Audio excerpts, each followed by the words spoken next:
Ama, maraming salamat po sa pagtipon ninyo sa inyong mga anak ng salita upang mag-aral ng inyong salita. Ama, dalangin namin na puspusin mo kami ng Espiritu Santo upang ang aming mga iniisip at isipan ay maging ayon sa iyong kalooban at layunin, gaya ng ibinigay mo sa amin ng 10 utos. Sa pagkakataong ito, pag-aaralan natin ang ika-6 na utos na nagsasabing, huwag kang papatay. Ama, dalangin namin na iukit mo ang mga salitang ito sa mga tapyas ng mga puso, tulad ng pag-ukit mo sa mga salitang iyon sa mga tapyas na bato noong 1446 BC. Para sa mga Israelita, upang maamala ang mga salitang ito sa araw-araw at maging mga tanda at tuntunin sa ating paglalakbay. Iniaalay namin ang oras na ito sa iyo. At ang lahat ng ito ay aming idinadalangin sa ngalan ni Hesu Kristo sa pasasalamat. Amen.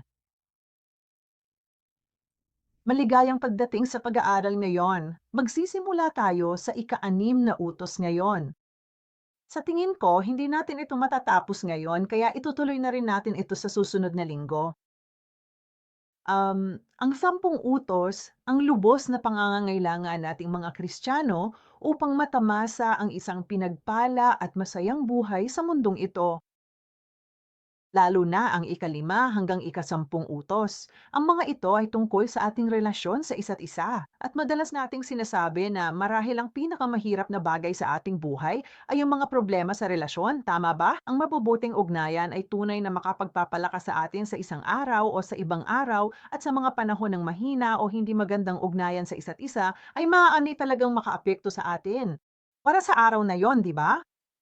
Kaya, paano tayo mamumuhay ng banal at maligaya? At dalangin ko na pagpalain tayo ng Ama ngayon gamit ang kanyang salita, para malagpasan natin ang lahat ng buhol na maaaring mayroon sa ating mga relasyon, sa ating pang-araw-araw na buhay. Kaya't ituloy natin ang ika-6 na utos. Sige, ngayon. Buksan ang Kabanata 20, talata 13 at 15, 13, at ang Jerome Kabanata 5 o 17. Iisang utos na sinasabi nila na huwag kang papatay. Ngayon, ang talatang ito ay ang huling kalahati ng 10 utos, mula sa ika-6 hanggang 10 utos, mula rito, mula ika-6 hanggang 10 utos. Mas maikli ang pangungusap kaysa sa unang kalahati. At ang mga ito ay may malaking kinalaman, gaya ng sinabi ko kanina, sa ugnayan sa pagitan ng isa't isa, sa pagitan ng ating ugnayan sa ating mga kapitbahay. Kaya, sa bagay na iyan, lubhang kapansin-pansin na ang utos na ito na huwag kang papatay ay nauuna sa huling 5. Okay, ngayon, ang bagay ay, ang ika-6 na utos ay napakadaling makaligdaan. Dahil madalas nating sinasabi sa kanilang sarili, naku, hindi ako papatay ng kahit sino. Malayong malayo sa buhay ko ang pagpatay. Gayunpaman, dapat nating pag-isipang mabuti, una, kung paano tayo pinapatay sa iba't ibang hindi inaasahang paraan, at kung paano, pangalawa, maaari rin tayong makagawa ng mga makasalanang pagpatay sa ating pang-araw-araw na buhay. At iyan ang magiging tunay na focus ng ating pag-aaral ngayong linggo at sa susunod na linggo. At tinukoy na ng Diyos ang iba't ibang di inaasahang uri ng pagpatay na ito sa ating pang-araw-araw na buhay. Kaya simulan natin sa exegesis sa pamamagitan ng pag-unawa sa ika-6 na utos na huwag pumatay. Sa puntong ito, ang pinakapangunahing kaisipan ng ika-6 na utos, huwag pumatay, ay ang pagpapahalaga at paggalang sa ating sariling buhay. At napagtanto ko na sa buhay ko rin, maraming beses na nawawala ang bahaging ito ng paggalang sa aking pakikipag-ugnayan sa ibang tao o sa anumang bagay. Okay, ngayon, ang 10 utos, gaya ng makikita natin, ay tunay na inuuna ang dignidad ng buhay higit sa lahat, at lalo na ang ika-6 na utos ay talagang nagpapahayag na ngayon, nabubuhay tayo sa mundong ito kung saan minamaliit ng mga tao ang buhay. At napakaraming ulat ng karumal-dumal na pagpatay o pagpapakamatay. At hindi sila kailanman titigil, tama ba? Kaya't taimtim nating masusunod ang utos na ito na huwag pumatay. Kapag naunawaan natin ang kahulugan at halaga nito, ang bigat o ang dignidad ng buhay, ano nga ba ang buhay? Bigyang kahulugan nating ito hindi sa pamamagitan ng ating sariling kahulugan, kundi bumaling tayo sa Biblia at sumangguni sa ating Ama. Ang kahulugan ng Diyos kung ano ang buhay. Sinasabi ng Biblia na ang buhay, bawat buhay, ay nagmumula sa Diyos mismo. Gaya ng makikita natin sa Genesis Kabanata 1 sa eksena ng paglikha mula talata 20 hanggang 31, sino ang nagtanim ng lahat ng buhay sa mga nilalang na may buhay? Diyos mismo. Kaya nga, ang Diyos ay inilalarawan bilang bukal ng buhay o madalas siyang ipinapahayag bilang Diyos ng aking buhay o ang Diyos na nagbibigay buhay sa lahat ng bagay hanggang sa puntong sinabi ni Jesus, kahit isang maya ay wala. Ang maliit na ibong ito ay mahuhulog sa lupa nang walang pahintulot mula sa Diyos na siyang soberano sa buhay na nasa Mateo Kabanata 10, talata 29. Kaya ano ang buhay? Okay? Mayroong mga salitang Hebreyo at Griego na lumilitaw sa buong Biblia at atong ibubuod ang mga ito. Una ay mataas at nangangahulugan ito na ang buhay ay nangangahulugang pamumuhay o pagiging buhay o ang buhay mismo. Maaaring isipin mo na ang mga kahulugang ito na makikita mo ay may magkatulad na tunog. Ngunit mapapansin din natin na mayroong napakalawak na saklaw at spektrum sa kahulugan ng Diyos sa buhay. Okay, una, ang mataas ay nangangahulugang nabubuhay, buhay. Pangalawa ay nepesh. Nangangahulugan ito niyang paghinga, pag-iral. Nangangahulugan din ito ng kaluluwa o buhay. Ngayon, sinasabi sa atin ng salitang Hebreyo na ang lahat ng may hininga ay buhay, at ang lahat ng humihinga, kanino nagmula ang buhay? Mula sa ating Diyos Ama. Kaya ibig sabihin, lahat ng bagay na humihinga sa ating buhay ay dapat igalang dahil ang buhay ay nagmumula sa Diyos mismo. Sa Griego, sa Bagong Tipan, ang salitang Zoe ay nangangahulugan ding ng buhay. Pero pwede pa nating palawakin pa ng kaunti ang salitang ito. Ito ay isang buhay ng nilalang upang masiyahan habang sila ay nakikipag-ugnayan sa Diyos. Kaya ang buhay na ito, Zoe, ay talagang nangangailangan ng pakikipag-usap sa Diyos. Gayun din, ang salitang ito ay ginagamit kapag tumutukoy ito sa bagong buhay kay Kristo. Inilalarawan din nito ang buhay mula sa pananampalataya, kaya ang buhay na ito'y pumapasok sa espiritual na kaharian. Bukod sa pisikal, may buhay espiritual at walang hanggan na dumadaig sa kamatayan. Upang ilarawan ang buhay na ito, ginamit ang salitang Zoe. Sunod, ang salitang bios na pamilyar sa Ingles. Ang bios ay tumutukoy sa buhay o proseso nito. Ito ang ating kasalukuyan at pang-araw-araw na pamumuhay. Kasama rin dito ang ating kabuhayan o ang ating trabaho o maging ang ating ari-arian. Kaya anumang bagay na may kinalaman o nauukol sa ating kasalukuyang buhay dito sa mundo ay BIOS. Panglima ay si HOSK. Nangangahulugan ito ng buhay o kaluluwa o panloob na sarili. Sa saklaw ng Diyos, makikita ang kanyang pananaw sa buhay. Kasama rito ang ating pisikal na kapakanan, ang ating panloob na sarili, ang kaluluwang nagtataglay ng buhay, at maging ang mga emosyon. At nagulat ako dahil may mga pagtaas at pagbaba sa ating damdamin o iba-ibang emosyon. At hindi ko kailanman naisip na kahit ang ating mga emosyon, isang bahagi ng buhay na ibinigay sa atin ng Diyos. At sa katuwid, maging ang mga emosyon ay nasa grupo. Dapat igalang at pahalagahan niya ng lubos.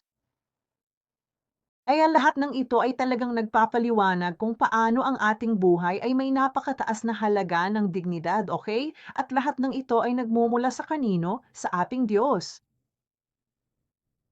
Kaya upang ibuod ang bahabing ito, ang dignidad ng buhay ng tao ay maaaring ipahayag tulad ng sumusunod. Una, ito ay nakahihigit. Ang ating buhay bilang tao, kung ikukumpara sa ibang mga nabubuhay na nilalang sa mundong ito, ay piyak na nakahihigit sa lahat ng iba pang nilalang. Nasa Genesis Kapitulo 2, versikulo 7 ito. Nilikha tayo ng Diyos ayon sa kanyang sariling larawan at tanging tayo lamang ang nilalang na ginawa sa kanyang wangis. Kaya mas marangal ang ating buhay. Iba ito sa ibang nilalang at sa lahat ng hayop. Pangalawa, ang hininga ng Diyos ay nasa loob natin. Katulad ito ng nasa Genesis Kabanata 2, talata 7. Dahil sa hininga ng Diyos sa atin, nakakausap natin siya. Tanging tao lang ang tumatanggap ng hininga ng buhay mula sa Diyos, kaya tao lang ang makakaugnay sa Diyos. Gayun din, sa simula, ang ating mga aktibidad sa buhay ay higit pa sa pisikal na buhay lamang. Dahil ang ating mga kaluluwa ay maaari ring magkaroon ng pakikisama sa Diyos at tayo ay orihinal na dinisenyo upang maging walang hanggan. At dahil sa gayong dignidad ng buhay ng tao, sinabi ng Diyos, sinabi ni Jesus, inuna niya ang buhay na mas mahalaga kaysa sa buong mundo. Kaya't sinabi ni Jesus, anong mapapala ng isang tao kung makamtan niya ang buong mundo at mawala ang kanyang kaluluwa?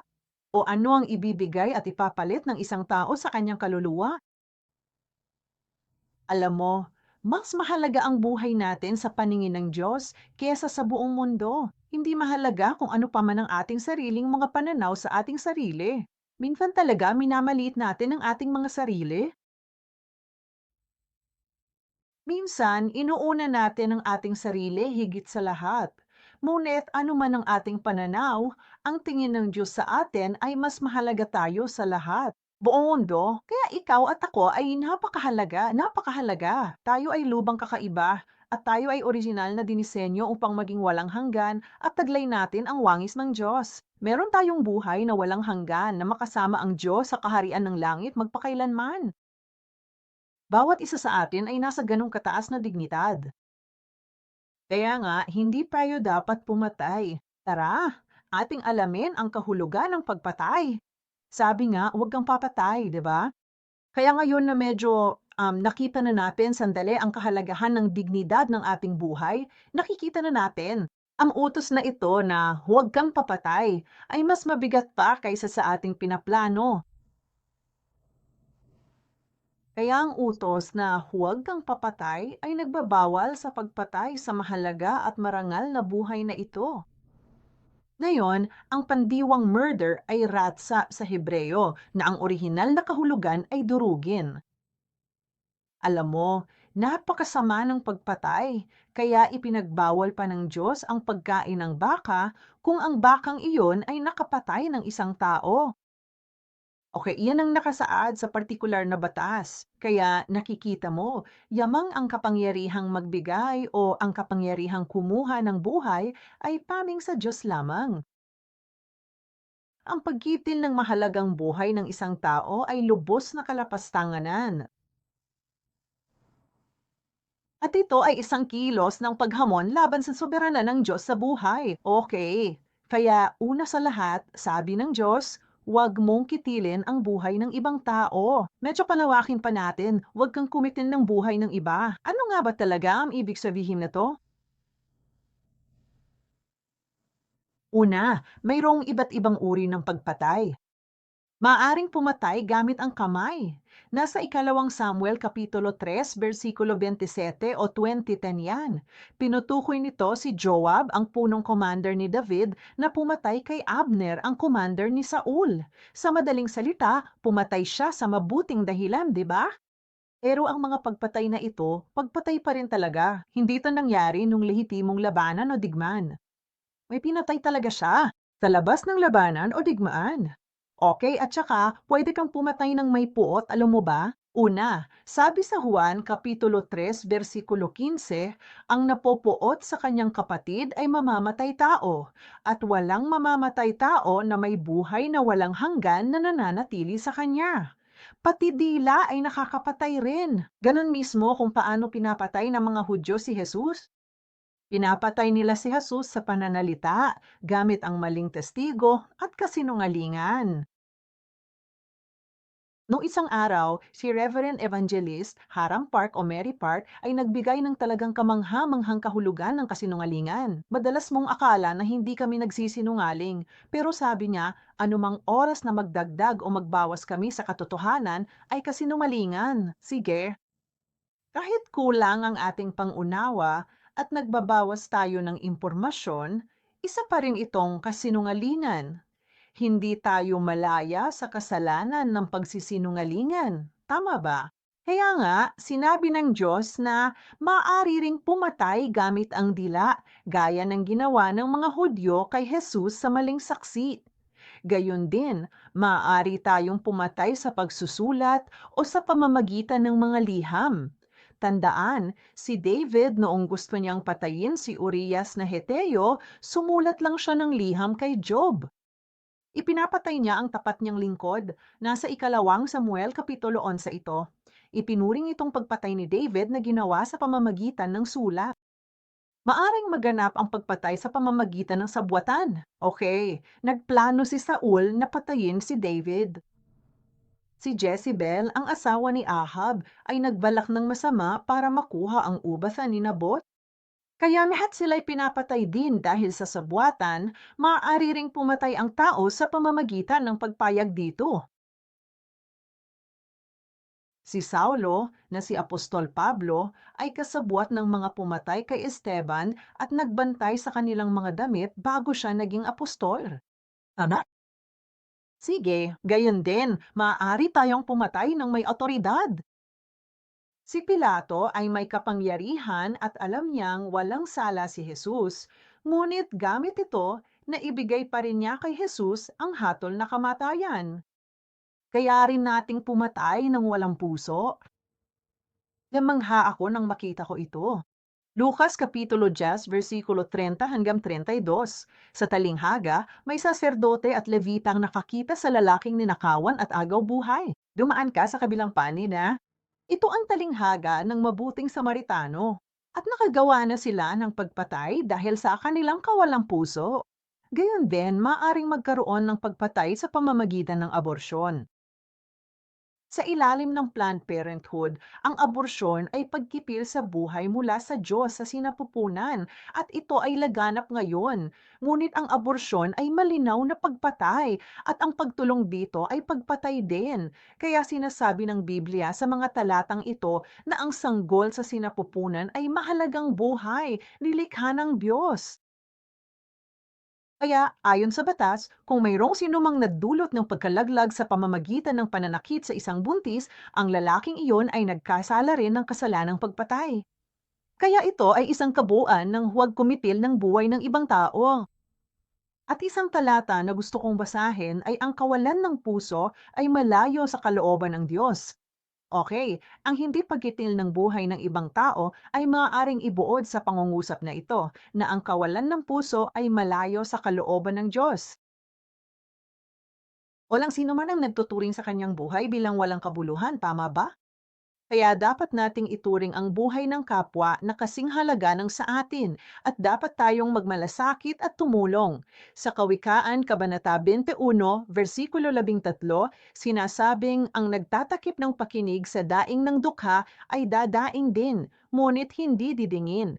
Ikalawang Timoteo, Kabanata 3, talata 1 hanggang 5. Tungkol ito sa mga tao sa huling araw at ang darating na mahihirap na panahon. Ang ilan sa mga simptomas ay ang pagiging hindi mapagkasundo, chismis, walang pagpipigil, malupit, napopuot sa Diyos, at walang pagmamahal. Okay, at sa tingin ko bilang isang Kristiyano, hanggang sa puntong ito ay isang bagay na naisip nating lahat, tama ba? Pero ang sumunod na bahagi ay isang napakagandang bahagi para sa akin. Dapat natin itong gawin kapag sinabi ng Diyos na huwag kang papatay. Hindi lang nito tinatalakay ang pagkitil ng buhay ng ibang tao, kundi pati na rin ang pagkitil ng sarili mong buhay. Sige, dumako na tayo sa bahaging iyan, huwag mong kitilin ang sarili mong buhay. At sinasabi sa atin ng Biblia na ang pagiging nababalot ng makamundong kalungkutan at mga alalahanin ay hindi rin tuwirang pumapatay sa atin. Kaya nariyan ang pag-agaw, ang pagkitil ng sarili nating buhay, kapwa hindi direkta at direkta. Okay, gusto kong mas mag-focus sa kung paano nating maaaring kitilin ang ating buhay, ang ating sariling buhay, nang hindi direkta. Ang isang pinakamalaking salik na nagdudulot nito ay ang pag-aalala. Itong kalungkutan, makamundong hapes at alalahanin. Sabi ng Diyos, huwag magpakamatay. Tingnan natin ang bahaging ito. Kasama sa pagpapakamatay ang direkta at hindi direktang pagpatay sa sarili. Mas tutuon tayo sa hindi direkta. Pangalawa, sinasabi sa ikalawang Korinto, Kapitulo 7, versikulo 10, na ang kalungkutan ng sanlibutan ay nagbubunga ng kamatayan. At gayon din sa talinghaga ng mga hasik, pinagaan ni Jesus ang isang taong may alalahanin sa mundo sa isang bukid na may mga tinik. Bakit? Dahil ang mga alalahanin ay parang mga tinik na tumutusok at kalaunan ay pumapatay sa atin. At ang pagkabalisa, sa lahat ng maling dahilan, ay tiyak na magdudulot ng lahat ng uri ng sakit. Dahil dito, hinihikayat ni Apostol Pedro ang mga banal na ipagkatiwala sa Panginoon ang lahat ng ating mga alalahanin. Sabay-sabay nating basahin ang talatang ito upang maiukit ito sa ating mga puso. Handa na? 1 Pedro 5, talata 7. Ibuhos mo sa kanya ang lahat ng iyong kabalisahan dahil nagmamalasakit siya sa iyo. At sinabi ni Reverend Evan Park sa kanya ikapitong aklat, ang 10 utos, ang walang hanggang tipan para sa lahat ng henerasyon, ganito ang pagbubuod niya. Ang pag-aalala ay kawalan ng tiwala sa Panginoong nagbibigay ng buhay. Dahil ipinapaalala sa atin ni Jesus na ang buhay ay mas mahalaga kaysa sa anumang bagay sa mundo. Parang mas mahalaga ang buhay natin kaysa sa pagkain. Mas mahalaga ang ating katawan kaysa sa ating sariling damit, tama? Pinakakain at dinaramta ng Diyos ang mga ibon at mga liryo sa parang. Kaya hindi ba't aalagaan tayo ng Ama sa Langit na higit na mahalaga? Tama? Yan ay nasa Mateo Kabanata 6, talata 25 hanggang 30. Kaya naman diin ni Reverend Park na ang taling dapat alalahanin ng mga santo ay ang mga miyembro ng katawan ni Kristo o ang simbahan o ang kalooban ng Diyos. Sige, ngayon na. Pangalawang salik. Una, ang pag-aalala ay maaring hindi direktang pumatay sa atin. Pangalawa ay, hulaan nyo kung ano iyon. Sinasabi ng Biblia ang paninibuho. Hindi rin direktang pinapatay tayo ng selos, di ba? Kaya sabi ng Diyos, huwag mong kitilin ang sarili mong buhay. At isa sa mga mahalagang bagay na nagdudulot sa atin ng kamatayan ay ang selos. Ang inggit ay nagbubunga ng pot, isang lasong nakamamatay sa atin. Sinasabi ng Biblia sa Kawikaan 14, talata 30, ang inggit ay nagpapabulok ng ating mga buto. Okay? At gayon din si Cyprian, ang obispo ng Carthage. Ang sabi niya nga, ang selos ay isang lihim na sugat. Bakit? Kasi, alam mo, kapag nagagalit tayo, lumalabas ang galit, di ba? Ngunit ang selos, ito'y nananatili sa kaibuturan ng ating puso. Natutuyo ang dugo at nabubulok ang mga buto. Muli, Kawikaan 14, versikulo 30. At kapag ang puso ng isang tao ay napuno ng ingit, ito ay humahantong sa isang kakilakilabot na pagpatay. Gaya ng makikita natin sa Mateo 27, versikulo 18, ang inggit ang nagtulak sa mga pinuno ng relihiyon na ipako sa krus si Jesus. Sabi ng Biblia, ang paninibuho ay makamundong pagnanasa na labag sa kalooban ng Diyos, kaya ang selos ay talagang kasalanan sa Kanya. Gaya sa Genesis, Kabanata 37, versikulo 11, paninibuho ito. Na may galit ang mga kapatid ni Jose sa kanya. Sinasabi sa atin ng 1 Corinto, Kabanata 3, talata 3, na ang paninibugho ay lobos na makalaman. Sa Santiago 3, talata 14 to 15, titingnan natin ang talatang ito mamaya. Ito ay makalupa, natural at makademonyo. At ang 1 Pedro 2, talata 1 ay tiyak na isang bagay na dapat nating isantabi bilang mga tagasunod ni Kristo. At sa makatuwid, sinasabi nito kung saan umiiral ang paninibugho, doon lamang naroon ang kaguluhan at lahat ng uri ng kasamaan. Kaya sabi ni Reverend Park, hindi kailanman magkakaroon ng kasaganaan kung saan mayroong inggit. Kaya't ating balikan ang Santiago Kabanata 3, talata 16. Anong selos? Basahin natin ito ng sabay-sabay. Kung saan umiiral ang inggit at makasariling ambisyon, naroon ang kaguluhan at lahat ng uri ng masasamang bagay. Sa tingin ko, hindi lang ito naangkop sa ating personal na buhay, pati na sa ating pamilya, trabaho, paaralan, o maging sa simbahan sa ating bansa, tama? Kaya, bilang mga tunay na tagasunod ni Kristo, wala tayong ganap na kapangyarihan sa mga kasalanang tulad nito. Kaya dapat nating ipagkatiwala ito sa Diyos. Dapat tayong kumapit sa Diyos at humingi ng tawad. At siya rin ang mag-aalis, magpapagaling sa atin mula sa lahat nito, mga sakit sa laman o mga sakit sa espiritual. Hindi lang nakakatakot ang COVID-19, kundi mas malalakas pa itong mga salik na maaaring humantong sa ating kamatayan. At panghuli, gusto kong pag-usapan ang tungkol sa pagpapakamatay tulad ng direktang pagkitel ng sarili nating buhay. Kaya hanggang sa puntong ito, nakita natin na ang parehong pag-aalala at inggit ay dalawang salik na maaaring humantong sa atin sa hindi direktang pagpapasamatay. Ngayon, ating tingnan ang tunay na realidad ng ating buhay ngayon sa ating lipunan. Sa kasalukuyan, ang pagpapakamatay ay malawak ang tinatanggap bilang isang pandaigdigang issue. Kaya dahil dito, ang utos na "huwag kang papatay" ay naging mas mahalaga kaysa kailanman. Timog Korea, ikinalulungkot kang sabihin ito, ngunit nakamit ng South Korea ang kasuklam-suklam na palayaw na Republic of Suicide. Dahil nirarango tayo bilang nangunguna, numero 1 sa lahat ng mga bansang miyembro ng OECD dahil sa antas ng pagpapakamatay nito sa nakalipas na 8 magkakasunod na taon. Kaya narito ang inan. Ito ay para talaga sa lahat ng mga bansa, hindi lang mga miyembro ng OECD. Pang-10 ang Korea. At kung titingnan mo ang mga miyembro ng OECD ng mga bansang iyon, nasa pinakataas tayo. Kaya ano ang ibig sabihin ng mga numerong ito? 24.7 ang antas ng pagpapakamatay sa bawat 100,000 tao.